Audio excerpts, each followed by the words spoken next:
రంగారెడ్డి జిల్లా BJP urban కొత్త అధ్యక్షుడిగా వనపల్లి శ్రీనివాసరెడ్డి బాధ్యతలు స్వీకరించారు. ఈ కార్యక్రమంలో ఎంపీలు లక్ష్మణ్, ఈటెల రాజేందర్ పాల్గొన్నారు. దేశంలోని 20 రాష్ట్రాల్లో బీజేపీ జెండా ఎగరవేయడంలో కేంద్ర ప్రభుత్వం ప్రజా సంక్షేమ పాలన కనిపిస్తోందని ఎంపీ లక్ష్మణ్ అన్నారు. ప్రధాని మోదీ ప్రజా సంక్షేమ దక్షకుడిగా చరిత్రలో నిలిచిపోతారని పేర్కొన్నారు.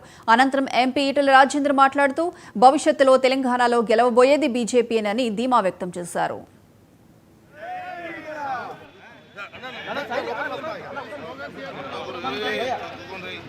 మట్టి కలుస్తున్నాయో కులం కాదు, మతం కాదు, దేశమే ముఖ్యము.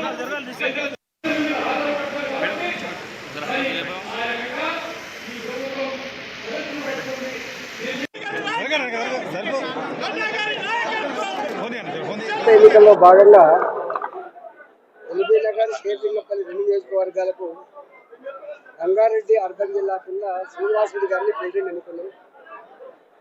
ఎల్బీనగర్ నియోజకవర్గం 11 కార్పొరేటర్లు గెలిపించి మొన్నటి పార్లమెంట్ ఎన్నికల్లో 65% ఓట్లు ఇచ్చి మొత్తం తెలంగాణలో అగ్రగామిగా నిలబడినటువంటి నియోజకవర్గం ఎల్బీనగర్.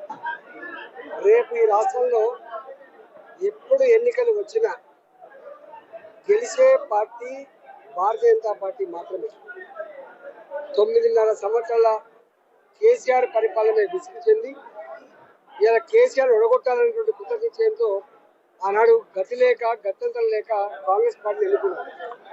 కానీ 15-16 నెలల కాలంలో కాంగ్రెస్ పార్టీ అన్ని రంగాల్లో విఫలమైపోయింది. చివరికి గ్రామాలలో పనిచేసినటువంటి సర్పంచులు కావచ్చు, ఎంపీటీసీలు కావచ్చు, చిన్న కాంట్రాక్టర్లు కావచ్చు, బిల్లులు రావాలంటే 10%, 15% లంచం ఇస్తే తప్ప బిల్లులు రాని పరిస్థితి.